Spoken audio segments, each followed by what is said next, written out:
हम्म। प्यारे बच्चों, स्वागत है आपका English language and literature code 184 CBSE class 10 first term syllabus के नेक्स्ट लेक्चर में। आज हम 100 ट्रेसेस पार्ट 2 चैप्टर 6 जो है आपकी फर्स्ट फ्लाइट बुक का, उसका भी सेकंड पार्ट करने वाले हैं। दैट मीन्स कि मैंने एक पार्ट उसका मैं अपलोड कर चुकी हूँ, ये आपकी सेकंड पार्ट है उसी वीडियो का, उसी के कनेक्शन में।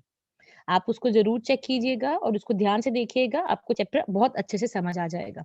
मैं थोड़ा छोटा करके और मैं थोड़ा-सा उसको समझा देती हूँ, जिससे आप एग्ज़ामिनेशन पॉइंट ऑफ व्यू से अपने आप को प्रिपेयर कर पाएँ।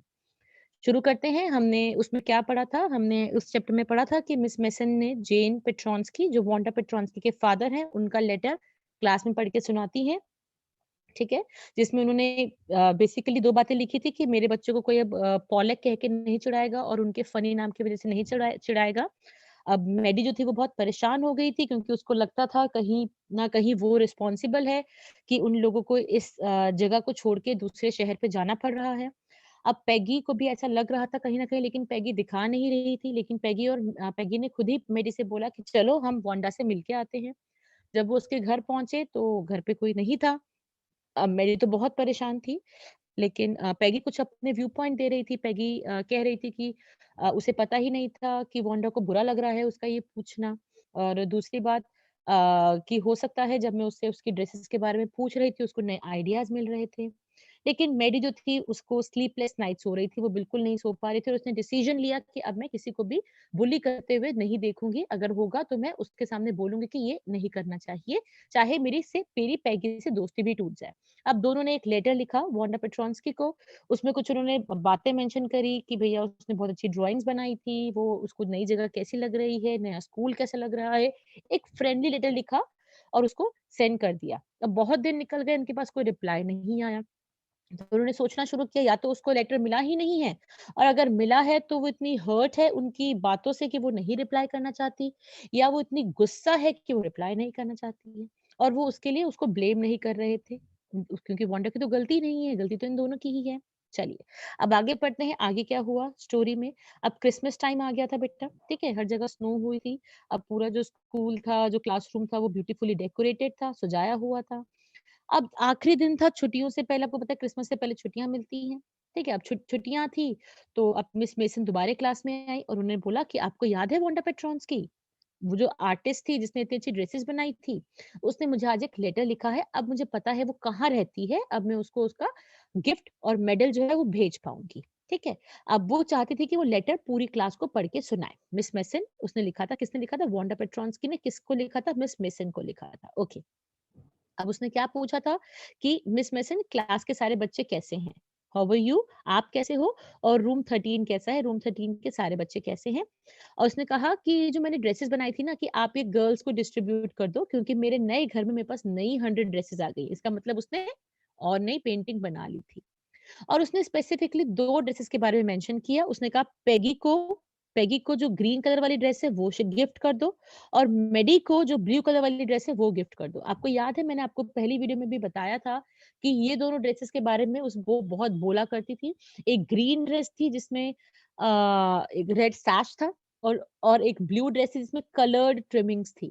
तो उसने मेडी को ब्लू दिया। आप ये याद रखना बेटा, मेडी को उसने ब्लू दिया और पेगी को उसने कौन-सा दिया? ग्रीन दिया। तो आपको याद रखना पड़ेगा, क्योंकि ये हमसे एमसीक्यू में पूछा जा सकता है, ठीक है? उसने ऐसा बोला था, तो टीचर ने वो ड्रेसेस जो थी वो उन दोनों को दे दी। अब वो अपनी-अपनी ड्रेसेस लेके अपने घर जा रही हैं, ठीक है? अब पेगी को लग रहा है, देखो मैंने कहा था ना कि वो हमें पसंद करती है। अब उसने हमें ये ड्रेसेस गिफ्ट की है, इसका मतलब है कि हमें बुरा नहीं लगना चाहिए। लेकिन मैडी अभी भी सैड थी, क्योंकि अब उसको लग रहा था कि वो कभी भी उस गर्ल से नहीं मिल पाएगी। वो कभी उसको सॉरी नहीं बोल पाएगी। कभी उन सब के बीच में वो चीज़ें, जो नफ़रत थी, वो खत्म नहीं हो पाएगी। अब मैडी अपने घर पहुँची, उसने उस ड्राइंग को, जो उसको मिली थी, मैडी को कौन से कलर की मिली थी? बताइए? पैगी को ग्रीन, मेडी को ब्लू, ठीक है? तो जो उसको ब्लू कलर की ड्रेस मिली थी, उसने उसको अपनी जो रूम में जो वॉलपेपर होता है, उसकी जहाँ से वो फटा हुआ था वॉलपेपर, वहाँ जाके उसने वो पेंटिंग टांग दी, और जैसे वो उसने टांगी तो उसका जो अजीब सा कमरा था ना वो सुंदर हो गया। उस पेंटिंग की वजह से वो इतना सुंदर लगने लगा कमरा कि जैसे कई बार ऐसा होता है ना कि एक चीज की वजह से कमरे में रौनक आ जाती है, तो ऐसे उस कमरे में रौनक आ गई। अब वो अपने बेड पे बैठ गई और उस ड्राइंग को देखती रही, ठीक है? और उसको लगा कि मैं साथ में खड़ी रहती थी जब पैगी उसको टीज़ करती थी और मैं कुछ नहीं कहती थी, मैं कितनी गलत थी।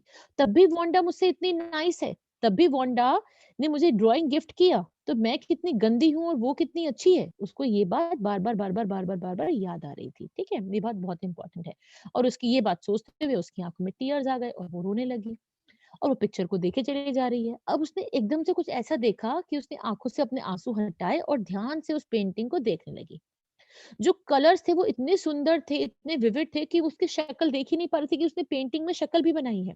और जब उसने शक्ल देखी तो उसको क्या नज़र आया? उसको अपनी खुद की शक्ल नज़र आई। उसने कहा, "ये तो वांडा ने मुझे ड्रॉ किया है, मेरी ड्राइंग बनाई है। इसका मतलब ये ड्राइंग उसने स्पेसिफिकली मेरे लिए ही ड्रॉ की थी।" अब उसने उसका वो शी वाज़ सो सरप्राइज़, इतना उसको सरप्राइज़ हुआ कि वांडा ने मुझे ड्रॉ किया है। और वो खूब खुश हुई, शी वाज़ वेरी एक्साइटेड, और वो पैगी के पास भागी। पैगी के पास भाग के पैगी के घर गई और पैगी को पूछा, तुम्हारी ड्राइंग कहाँ है? अब उसने उसको भी केयरफुली देखा, उसको उठाया और देखा। उसने बोला, पैगी देखो, इसने ये तुम्हारी शक्ल बनाई है। अब पैगी भी खुश हो गई। पैगी ने कहा, देखो मैंने तुमसे कहा था ना कि वो हमसे नाराज़ नहीं है। वो हमारी वज़ह से जगह छोड़ के नहीं गई है। क्योंकि बेटा आपको भी ध्यान रखना है, ये पेंटिंग उसने कब बना दी थी? इस शहर में से जाने के बाद बनाई थी? नहीं, ये पेंटिंग उसने इस शहर को छोड़ने से पहले ही बना दी थी। इसका मतलब स्पेसिफिकली ये दोनों ड्राइंग्स उसने उन दोनों के लिए ही बनाई थी। अब जो था, अब मैडी थोड़ा-सा रिलैक्स फील कर रही थी।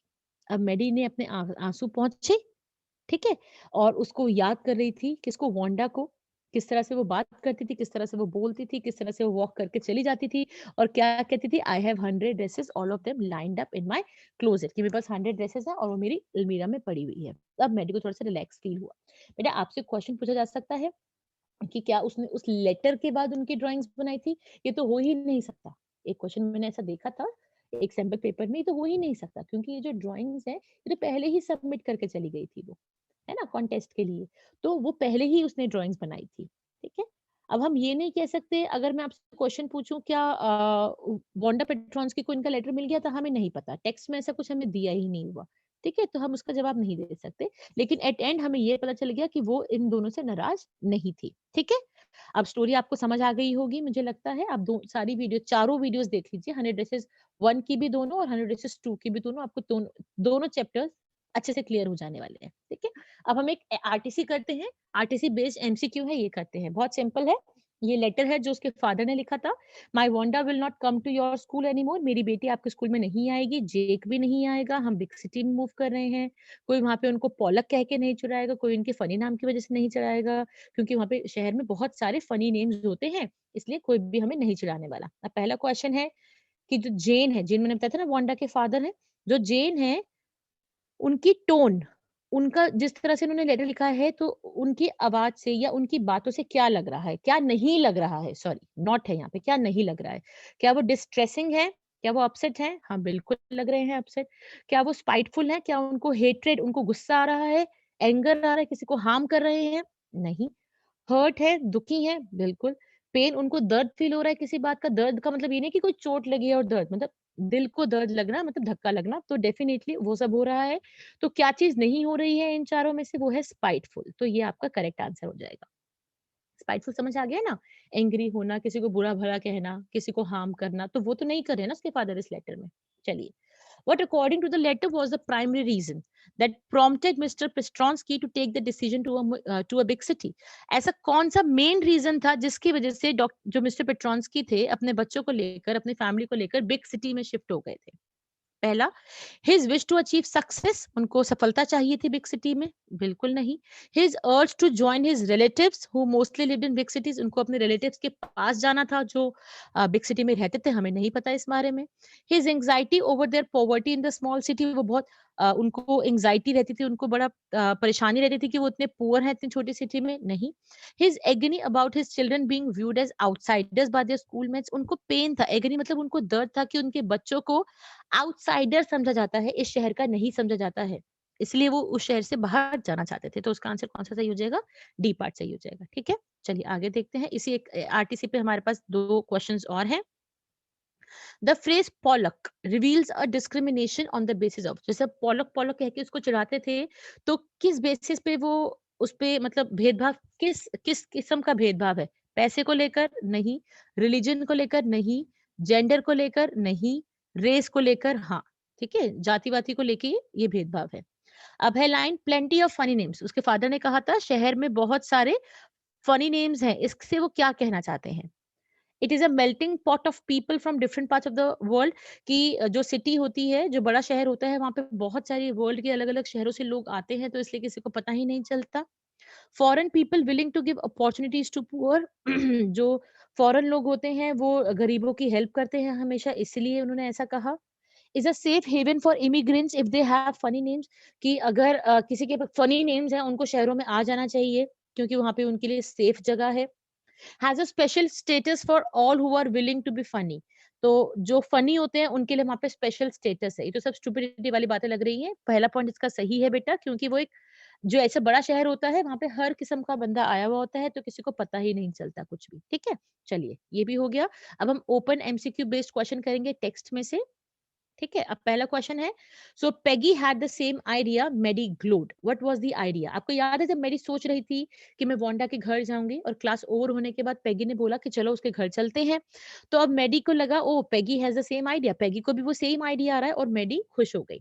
तो what was the idea? Idea किस तरह का आइडिया था वो? वांडा को टीज करने का वन मोर टाइम? नहीं तो। To go and look for Wanda at Boggins Height, कि बॉगिन्स हाइट में जाएं और वांडा से मिले? वांडा से एपोलोजाइज करने का, या बी और सी दोनों का? तो आप बताइए इसका ऑप्शन क्या होगा बेटा? एपोलोजाइज करने वाली बात मैगी के सॉरी पेडी पैगी के दिमाग में कहीं पे भी नहीं थी, तो इसमें बी पार्ट आपका आंसर हो जाएगा। What excuses did Peggy think of her own behaviour? मैंने बार-बार आपको रिपीट करके बताया है कि पेगी अपने आप को किस तरह से एक्सक्यूज देके बचाना चाह रही थी कि उसने उसका मजाक नहीं उड़ाया। Wanda did not know she was being made fun of, Wanda को पता ही नहीं था कि उसका मजाक उड़ाया उसको लगता था कि वांडा को पता ही नहीं है कि उसका मजाक उड़ाया जा रहा है। She got the idea of 100 dresses only when Peggy asked, जब पेगी उससे 100 ड्रेसेस के बारे में पूछती थी और उसको नए-नए आइडियाज आते थे। तो ये दोनों ही पार्ट सही हो जाते हैं बेटा। तो इस करके इसका आंसर क्या हो जाता है? D part. ठीक है? क्योंकि पेगी यही दोनों बातें सोचती थी। चलिए next question, what did they write in the letter? Letter में उन्होंने क्या लिखा? क्या उन्होंने अपोलोजाइज किया? नहीं। उसकी ड्राइंग्स के बारे में और उसकी विनिंग के बारे में लिखा? हाँ। उसकी न्यू सिटी के बारे में पूछा? हाँ। तो both 2 and 3 is the correct answer. Picking on someone का क्या मतलब है? बार-बार पिकिंग ऑन आ रहा था, इसका मतलब होता है किसी को क्रिटिसाइज़ करना गलत तरीके से, किसी को बुली करना। ठीक है? तो इसका आंसर आ जाएगा बेटा ए पार्ट। ये बहुत इंपॉर्टेंट क्वेश्चन है, पिकिंग ऑन समबडी। चलिए, हम लास्ट 2 क्वेश्चंस देखेंगे। What was Maddie's reaction on receiving the drawing? जब उसको ड्राइंग गिफ्ट हुआ, तो उसका कैसा रिएक्शन था? सैड थी, अनहैप्पी थी, एक्साइटेड थी, न्यूट्रल? न्यूट्रल का मतलब होता है कोई फीलिंग्स ही ना होना। एक्साइटेड मतलब बहुत खुश थी, हैप्पी मतलब खुश थी, सैड मतलब दुखी थी। तो आपको क्या लगता है इसका आंसर क्या होने वाला है? वो सैड थी बेटा, क्योंकि उसको लगा था कि उसे नहीं मिल पाएगी। जब उसने ऑब्जर्व किया ड्राइंग को अच्छे से, तब उसको लगा कि इसने मेरी शक्ल ड्रॉ की है, तब वो थोड़ा-सा खुश हुई थी। What was the colour of the dress in Peggy's drawing? Peggy का जो ड्रेस मिली थी उसका कलर क्या था? तो बताइए क्या कलर था उसका? उसका ग्रीन कलर था। बेटा आपको याद रखना पड़ेगा ये, ठीक है? तो बेटा हमने ये दोनों चैप्टर कर लिए हैं। हमारा फर्स्ट टर्म का सिलेबस फर्स्ट फ्लाइट में से खत्म हो गया है। ठीक है? आप ध्यान से इस वीडियो को देख लीजिए दोबारा से, और अगर आपको कोई भी प्रॉब्लम है आप कमेंट बॉक्स में लिखिए, मैं आपको ज़रूर आपकी प्रॉब्लम को सॉल्व करूँगी। एक लास्ट मैसेज के साथ, you will never reach higher grounds if you are always pushing others down. दूसरों को नीचा दिखा के कभी भी आप सफलता नहीं ले सकते हैं। तो अपनी मेहनत पे भरोसा रखिए और मेहनत करते रहिए। धन्यवाद। Stay tuned.